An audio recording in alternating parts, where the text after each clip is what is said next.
মহাদেবকে তুষ্ট করা কোনো কঠিন বিষয় নয়। তিনি অল্পেতে খুশি হন, তার উপাসকদের দুহাত খুলে আশীর্বাদ করেন।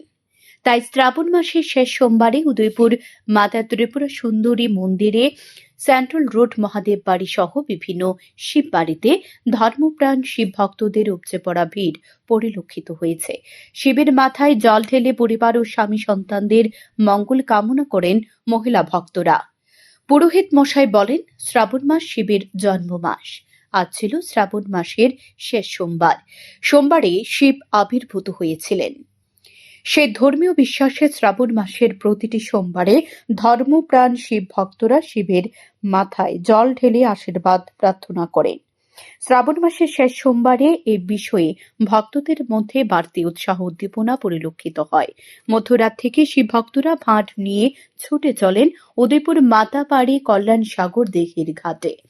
সুতি বস্ত্রে সেখান থেকে জল উত্তোলন করে পায়ে হেঁটে দীর্ঘ পথ অতিক্রম করে অনেকে আসেন উদয়পুর সেন্ট্রাল রোড মহাদেব বাড়ি মন্দিরে। আবার কেউ কেউ মাতাবাড়ি প্রাঙ্গণে শিব মন্দিরে শিব পূজা করেন। ভোরবেলা থেকে সেন্ট্রাল রোড শিব বাড়ির শিব ভক্তদের উপচে পড়া ভিড় পরিলক্ষিত হয়। যুবক যুবতী, তরুণ তরুণী, পুরুষ মহিলা উভয় এদিন শিব মন্দিরগুলোতে দীর্ঘ লাইনে দাঁড়িয়ে শিবের মাথায় জল ঢালতে দেখা গেছে। মহিলা ভক্তদের বিশ্বাস, শিবকে সন্তুষ্ট করতে পারলে পারিবারিক জীবনে এবং স্বামীর সন্তানের মঙ্গল হবে। সে প্রত্যাশাতে ভক্তদের এই পূজার্চনা। আর শ্রাবণ মাসের শেষ সোমবার যেটা, এই সোমবারে এটা লক্ষণীয় যে শিব বাড়িতে যারা যারা স্নান করাতে আসে তাদের মধ্যে ম্যাক্সিমামই দেখা যাচ্ছে যে ভার কাঁধে নিয়ে মাতা ত্রিপুরা সুন্দরী মন্দিরের সেই কল্যাণ সাগর থেকে জল এনে শিবকে স্নান করায়।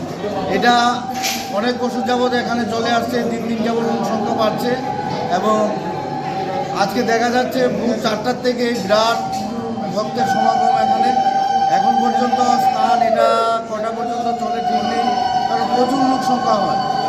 এমনি দিনে যে সোমবার দিন যেটা স্নান করা, এরা ভক্তরা এসে স্নান করায় ভিড় হয় দিকে, তবে শেষ সোমবার দিন সবাই ভার কাঁধে নিয়ে কল্যাণ সাগর মায়ের দিঘির থেকে কল্যাণ সাগর থেকে জল এনে শিবকে স্নান করায়।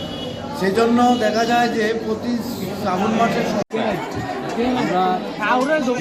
পেয়েছি মাতা তারকেশ্বরী শ্রাবণ মাসে ধারে করে জল এনে তারকেশ্বরীর মনস্কামনা পূর্ণার্থে বাবা শিবকে স্নান করিয়েছিলেন। সেই শিবপুরাণের মতবাদ অনুসারে আমাদের উদয়পুরে আমরা 1984 সালে এই ধরনের ধারে করে জল এনে শিবকে স্নান করানোর প্রচলন করেছি এবং উদয়পুরবাসী প্রচুরভাবে সাড়া দিয়েছে। এখন এই অনুষ্ঠান খুব জাঁকজমকভাবে চলছে। আজকে প্রচুর লোক এখানে সমাগম হয়েছে। শান্তন টিভি।